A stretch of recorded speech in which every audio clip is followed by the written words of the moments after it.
যতদূর চোখ যায় চারিদিকে অথই পানি, মনে হয় প্রমত্ত পদ্মা বা যমুনা।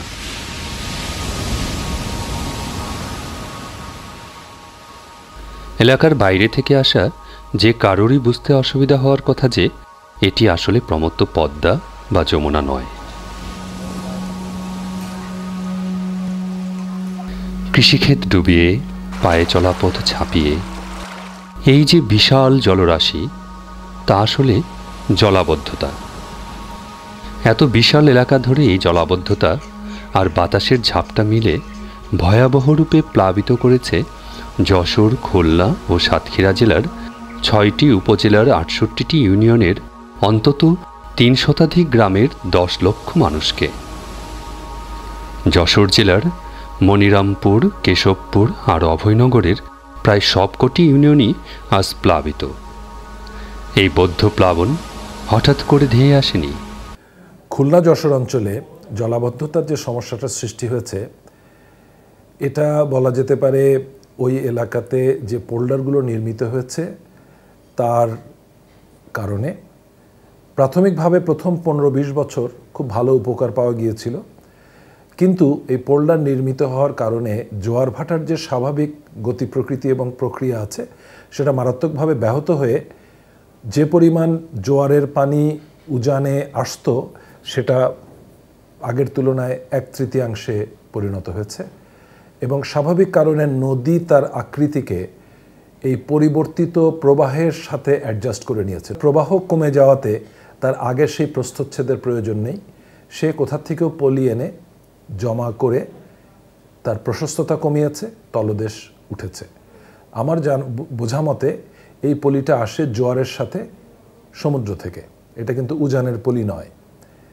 এই পলিটা জমে নদী এখন উঁচু হয়েছে, কাজে দুই পাশের বিল অঞ্চলকে যদি উঁচু না করা যায় তাহলে বিলের পানি কোনো মতে নদীতে নিষ্কাশিত হবে না। ৬০-এর দশকে সবুজ বিপ্লবের নামে উপকূলীয় বাঁধ প্রকল্পের কারণে জোয়ার ভাটার প্লাবনভূমি পরিণত হয় অপরিণত শস্য খেতে। কিন্তু ১ দশক যেতে না যেতেই শুরু হয় নদী ভরাট ও জলাবদ্ধতা সহ অন্যান্য পরিবেশ বিপর্যয়। ৮০-র দশকে এই জলাবদ্ধতা স্পষ্ট হতে শুরু করে এবং ৮০-র দশকের শুরুতে এসে হামকুমড়া, শৈলমারী, শ্রীহরি, মুক্তেশ্বরী, টেকা ও আপার ভদ্রা নদী পলিতে ভরাট হওয়ার প্রেক্ষিতে বিল ডাকাতিয়া সহ বিল ভায়না, বিল কেদারিয়া, বিল বকর, বিল খুকশিয়া এবং ডুমুরিয়া, ফুলতলা, অভয়নগর, কেশবপুর, মনিরামপুর ও তালা এলাকার বিস্তীর্ণ এলাকা জলাবদ্ধতার শিকার হয়। ৮০ দশকের মাঝামাঝি থেকে ৯০ দশকের মাঝামাঝি পর্যন্ত বিশেষ করে খুলনা বা যশোর এই অঞ্চলে, ভবদ অঞ্চলে নদীর তলদেশে মাটি ভরাট হয়ে জলাবদ্ধতা দেখা দেয় এবং ৯০ দশকের মাঝামাঝি জলাবদ্ধতা একটা অ্যাকুইট ফর্ম ধারণ করে। ৯০ দশকের মাঝামাঝি সরকার এশিয়ান ডেভেলপমেন্ট ব্যাংকের সহায়তায় একটা প্রকল্প বাস্তবায়ন করে। সেই প্রকল্পটা বাস্তবায়ন করার ফলে ২০০৫ পর্যন্ত মোটামুটিভাবে ওই এলাকার জলাবদ্ধতা নিরসন হয় এবং এখনও খুলনা অঞ্চলে যে বিল ডাকাতি অঞ্চলে সমস্যার সমাধান অবস্থায় আছে। কিন্তু ২০০৫-এর মার্চ মাসে আসলে ভবদহের এখনকার সেই সমালোচিত যে সমস্যাটা, ক্রাইসিস যেটা হয়েছে, সেটা ২০০৫-এর মার্চে আসলে শুরু হয়। মুক্তসুরি, টেকা, হরি রিভার যে সিস্টেমটা আছে, যে সিস্টেমের মাধ্যমে ওই অঞ্চলের নিষ্কাশন ব্যবস্থাটা সম্পন্ন হয়, সেটাই আপনার বন্ধ হয়ে যাওয়ার পরে ক্রাইসিসটা উদ্ভব হয়। ১৯৮৫ সাল থেকে সরকার উদ্যোগ নেওয়া শুরু করলেও আজ পর্যন্ত এই সমস্যার তেমন কোনো ইতিবাচক ফল তো পাওয়া যায়নি, বরং ধীরে ধীরে তা আরও প্রকট আকার ধারণ করেছে। ক্রাইসিস যখন হয় তখন সরকারের পক্ষ থেকে সব রকম সহায়তাই সরকার করেছে, সবসময় করেছে এবং আমি দেখেছি ব্যক্তিগতভাবে, আমি তখন এটার দায়িত্বে ছিলাম যে ওই সমস্যার সমাধানের জন্য, সমস্যাটা হয়েছে এটা খুব অনাকাঙ্ক্ষিত, মানুষের ঘর থেকে বেরোনোর কোনো উপায় নেই, জনপরিবহন এখন ডিঙ্গি নৌকা। যে সকল নদীতে পলি থাকে সে সকল নদীতে নদীর সংলগ্ন যে সকল প্রকল্পগুলো করা হয়, এ সকল প্রকল্পের একটা জীবন মেয়াদ আছে। 20 বছর পার হওয়ার পরে এর একটা পুনর্বাসন করা দরকার ছিল, কিন্তু ওটা হয়তো সময় মতো সঙ্গে সঙ্গে হয়নি। আভ্যন্তরীণ যাতায়াতের জন্য মানুষেরা তৈরি করেছে লম্বা বাঁশের সাঁকো, যাকে স্থানীয়রা চারা বলেন। এসব চারার উপর দিয়ে ঝুঁকিপূর্ণভাবে চলাচল করছে নারী, পুরুষ, শিশু ও বৃদ্ধরা। কখনো কখনো ঘটছে দুর্ঘটনা।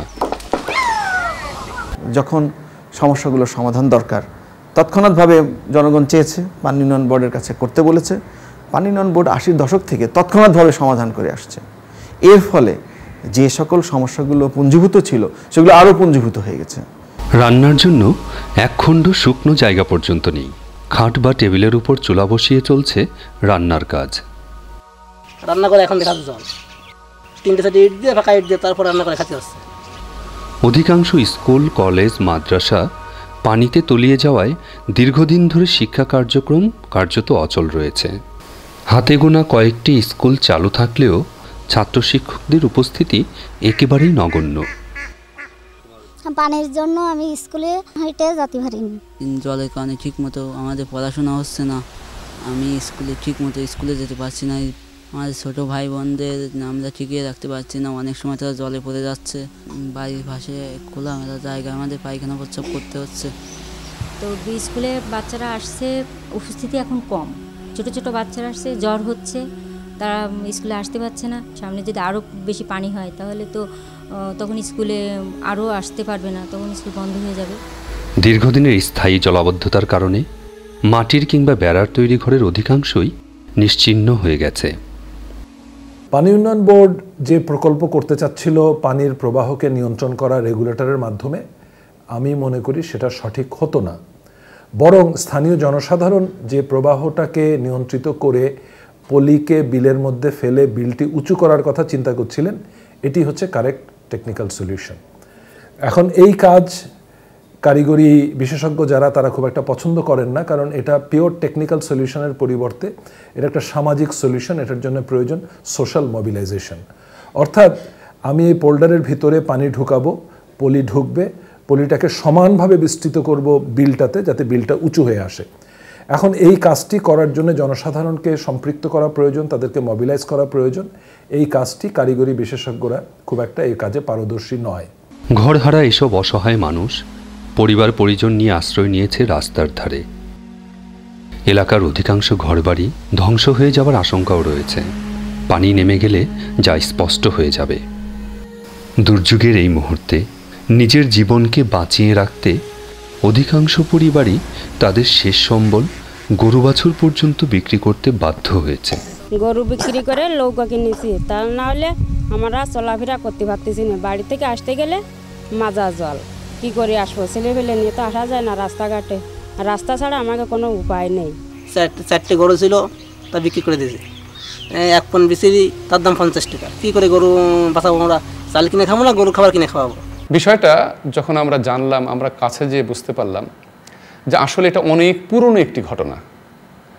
তৎকালীন সময়ে যখন পাকিস্তান ভারত বিভক্ত হয়, তৎকালীন পাকিস্তানে বিভিন্ন আন্তর্জাতিক সংস্থা তারা পরীক্ষামূলকভাবে বিভিন্ন প্রকল্প হাতে নেয়।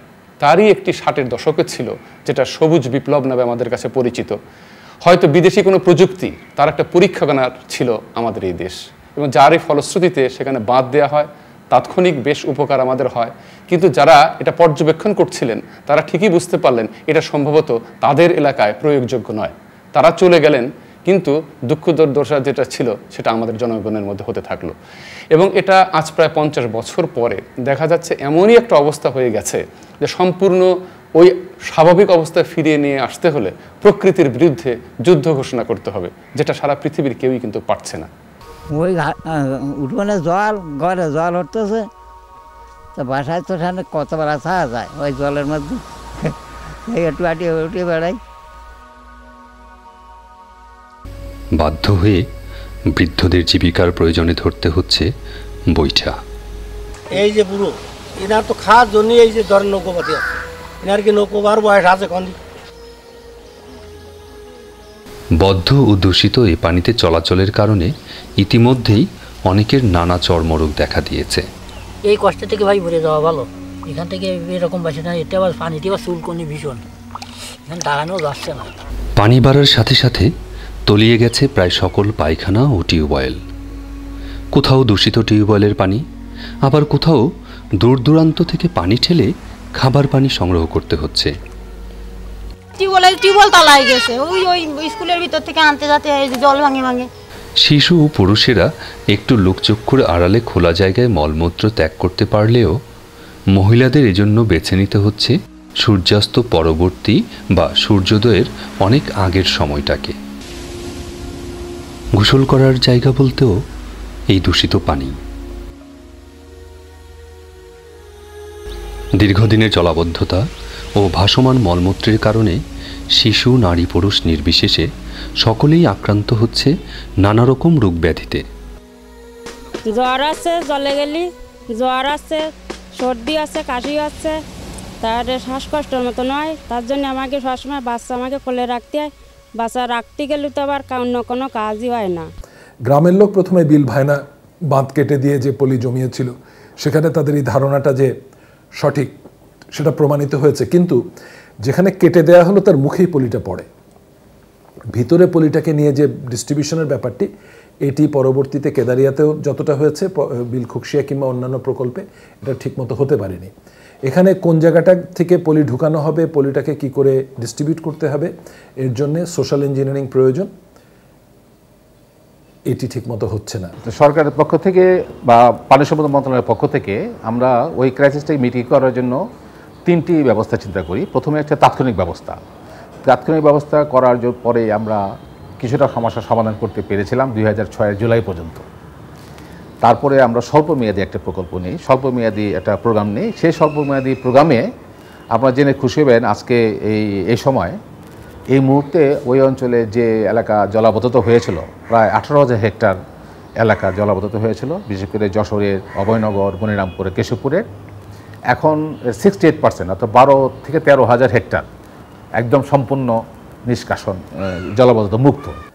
যে প্রজেক্ট ডকুমেন্টের ভিত্তিতে এই কাজগুলো হচ্ছে সেগুলো হয়তো সঠিক, কিন্তু তার সঠিক বাস্তবায়ন নেই। যেটুকু বাস্তবায়ন হচ্ছে তার কোনো মনিটরিং মেকানিজম নেই। আর জনসাধারণের অংশগ্রহণ হয়তো আছে, কিন্তু তাদের কি বলবো ওনারশিপ, যে এটা তাদের প্রকল্প, সেই ধারণাটা নেই। এবং এটা যতদিন না হবে ততদিন এই প্রকল্প ভালো হবে না।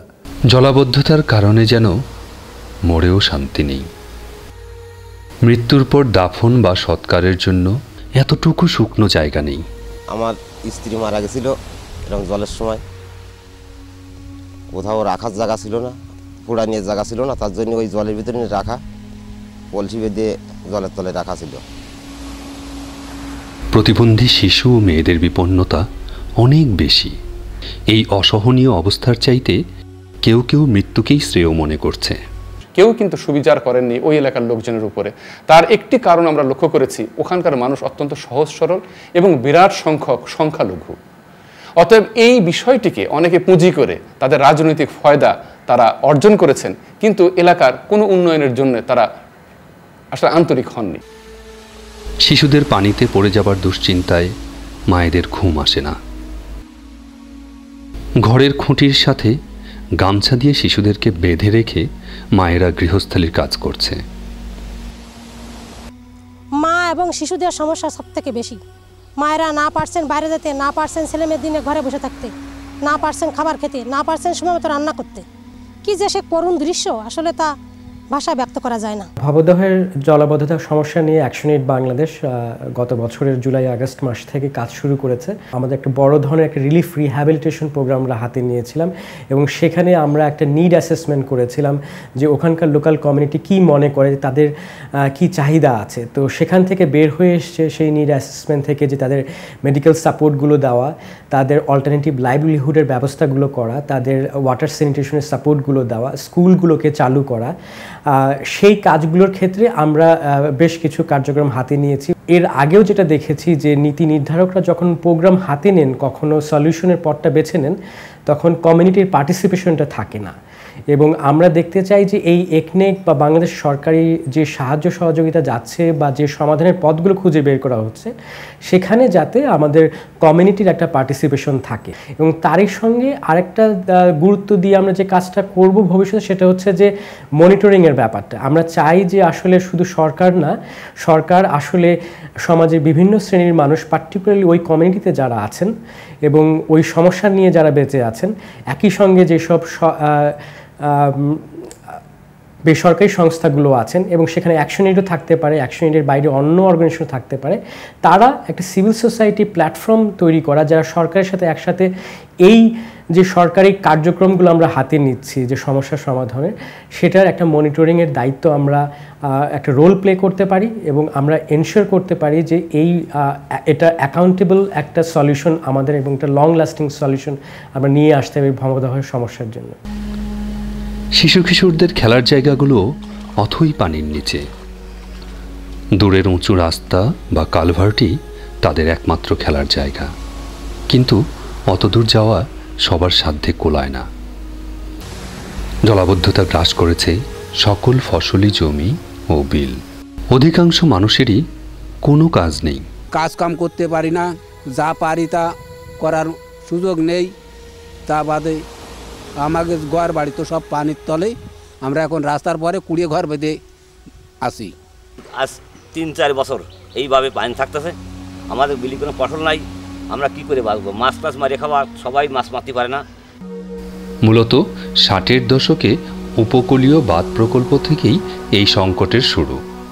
বিশেষ বৈশিষ্ট্য সম্পন্ন এই এলাকার প্রতিবেশ ও পরিবেশকে বিবেচনা না করে পরিকল্পনাবিদদের শুধুমাত্র কেতাবি রেগুলেটর ভিত্তিক চিন্তার প্রতি পক্ষপাতিত্ব এবং লোকায়ত জ্ঞানকে আমলে না নেয়ায় এ সমস্যা আরও বাড়িয়ে দিয়েছে।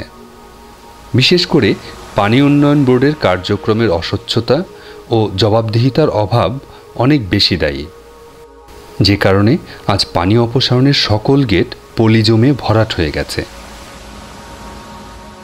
স্বাভাবিক নাব্যতা ও পানির ধারণ ক্ষমতা হারিয়ে ফেলেছে জোয়ার ভাটার এই নদীগুলো। টিএনএমের কার্যক্রমই শুরু করাই মানে টিএনএমের যে মূল যে এটা জোয়ার ভাটা, সেই জোয়ার ভাটাটাই মানে তো সময় মতন করা যায়নি। এটা যে সময় করার কথা বা চালু করার কথা সেই সময়টা পার হয়ে গেছিল।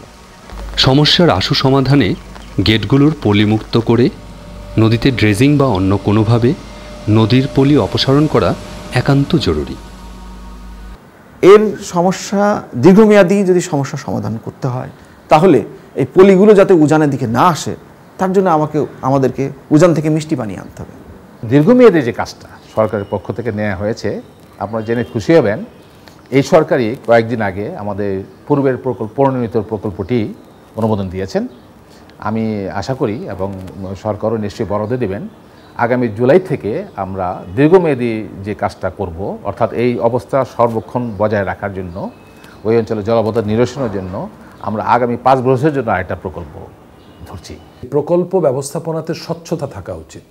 দাতাদেশ যে টাকাটা দিল, দাতাদেশের কিন্তু অঙ্গীকার আছে, তাদের ওয়েবসাইটে সেই তথ্যটা পাওয়া যাবে। সে যদি আমাকে $100 দিয়ে থাকে, এই $100 কত টাকা কোন কাজে খরচ হয়েছে সেটা তার ওয়েবসাইটে থাকা উচিত। আমাদের জলটা ফেলাই দিলি, এইটাই হচ্ছে আমাদের মেন ব্যাপার। এই জলটা ফেলে দিলি আমরা যাই হোক যে কোনোভাবে চলাফেরা করতে পারলে আমরা বাঁচতে পারবো।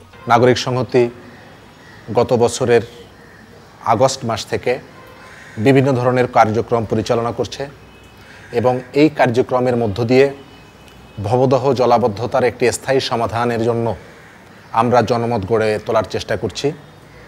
এই কাজ করতে গিয়ে অসংখ্য মানুষের সমর্থন পেয়েছি, সহযোগিতা পেয়েছি।